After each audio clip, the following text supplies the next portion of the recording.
So, hello guys. Ayan. So, second week naman ng November ngayon. Saka dahilan na kailangan ko siyang purgahin dahil dumadami sugat niya sa balat. Ayan. May mga langaw yan. So, hindi ko muna siya ngayon pinakain dahil pupurgahin natin siya ngayon. Tapos, yung gagamitin natin na gamot, same pa din. Ito. Ivermectin. Ayan. Ayan. So, every 1 ml nito is 33 kg per 1 ml. So, estimated to na 100 kilos na eh. Dahil malaking baboy ito. So, magbibigay tayo ng 3 ml. Estimate lang naman guys eh. 3 ml. Kailangan kasi mas magandang ma-overdose ng konti kesa ma-underdose para sigurado na mamamatay lahat ng worm sa loob ng katawan niya saka sa labas ng balat niya. Kasi ano to guys eh, pampurga to eh. So kailangan hindi mo siya pakakainin. Tapos meron tayong malaking syringe na gagamitin. Ito. So kakarga natin po. Meron akong 20 ml. Nabali na kasi yung nasira na kasi yung 10 ml ko eh, na syringe eh. So 20 ml gagamitin natin. Tapos yan yung needle na gagamitin natin, 1 inch yata yan. Dito tayo sa leg magtuturok. Sa leg. Tapos pa-slanting lang yung tusok natin guys. Yan. Kasi kailangan na ano to eh. Pwede ba to sa IM?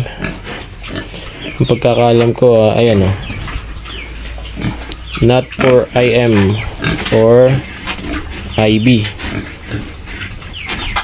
Intramuscular ang IM, IB. Hindi ko alam yung IB. Pero alam ko sa tinga ata yan. So ito kasi subcutaneous, ano to eh. Subcutaneous ba to? Ayan. For the treatment and control of internal and external parasites such as roundworms, lungworms, yan. Kidney worm, malabo. Saan ba ito pwedeng tusok? Pero usually guys talaga ang tusok ko nito patagilid lang. Patagilid lang siya sa may leeg. Hindi siya diretsang laman ah. Likod lang siya ng balat. Kailangan marunong akong tumusok. So bibigyan ko siya ngayon ng ng purga. Tapos tomorrow multivitamins para gumana talaga. So inject muna tayo, muna tayo ngayon.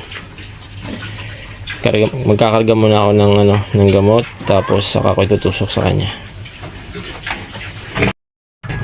So 3 ml, kakarga natin ito ng 3 ml. Kailangan dahan-dahan lang kasi malapot to eh.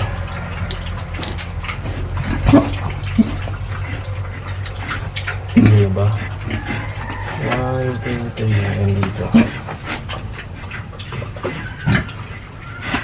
Yan. 3 ml yan. Mas maganda na rin yung medyo may sobra kaysa yung kulang. Kasi para at least medyo overdose. Tara, tusok natin dito. Kita nyo ba guys? Yung cellphone kasi baka malaglag ni Babsi. Kaya dito Babsi. Ayan.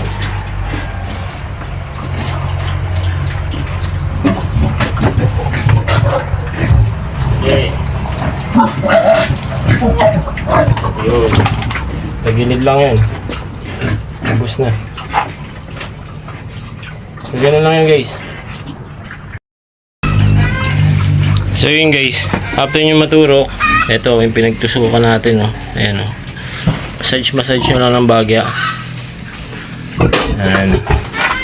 Hindi nagigalit si Babsi. Second time pa lang niya na mapupurga siya, na-injectan.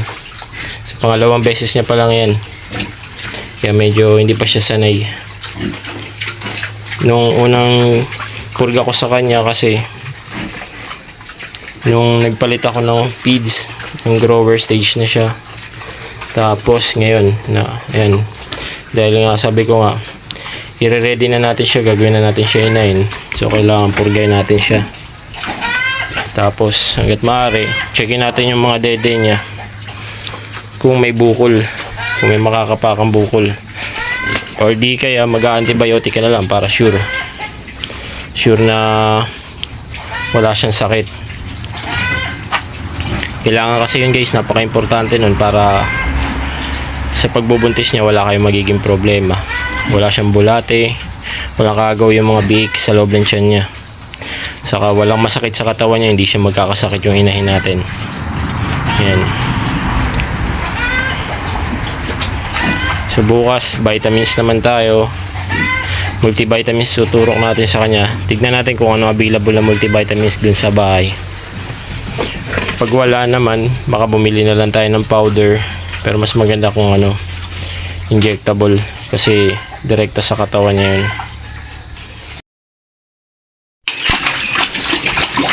So, yun nga guys. Dahil nga nagpurga na tayo kahapon ng ivermectin. So, ito naman yung binigay natin sa kanya kanina. Itong vitamin B complex liver extract Bexan SP. Ayan. Ayan o. So, ito para to sa ano, pampagana kumain, saka pantanggal ng stress. Ayan o. Sa periods na may stress siya, nakakabawas, nakakadagdag ng lakas, sigla ng pangangatawan ng mga baboy ninyo. Tapos yung binigay namin na dosage kanina, ito 5 ml. Ayan o. Pag mga inahing baboy or mga gilt, binigyan natin sila ng 5 ml. Ayan o.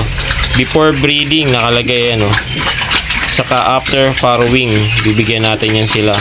So hindi pa naman siya naglalandi, nagbigay na ako kasi mas maganda kasi yung epekto ng vitamins kapag nagbigay ka pagkatapos mo magpurga, kasi sigurado ako patay yung mga worms niya sa tiyan niya. Yan, maraming klase ng worms sa katawan nila. Tapos ilibigyan natin sila ng multivitamins. Yun, maganda yung epekto sa kanila. Ayan o, malakas kumain. Laki na ng gilt natin o. Ano na yan guys, magsi 7 months na to sa December. Ayan. So anytime ng December, pwede na siya maglandi. Anytime. Naramdaman natin yan kasi bigla na lang ano, ang sign kasi ng naglalanding inahin, naglalanding gilt is ano guys, hindi sila minsan kumakain, matamlay sila, nakatayo lang, maingay. Yan yung sign ng naglalanding ano, gilt. Daming langaw talaga dito sa amin guys, dahil sa siguro sa farm ng manukan dun sa kabila. May paitlugan kasi dun eh. Pansinin nyo, maraming langaw dito sa amin. Ayan o. Konting ano lang, nagkakalangaw. Lalo na yung tits na ito. Ayan o. Nagkakaroon ng sugat. Isa ito sa mga problema ko rin dito ngayon. Ayan o. Mabilis magkasugat yung baboy mo, nilalangaw. So yun yung mga concern natin. Kaya nagpurga na rin ako para mabawasan yung pangangati ng katawan niya. Kasi yung purga guys, ano eh, hindi lang yun sa loob ng tiyan niya eh, pati sa mga parasite sa labas ng balat. Kasama rin yun sa ano eh, epekto ng pagpupurga. So yun, ito yung ano, yung multivitamins na ginamit ko, Bexan SP 5 ml. So hanggang dito na lang muna guys yung video ko. Sana ano, makatulong sa inyo.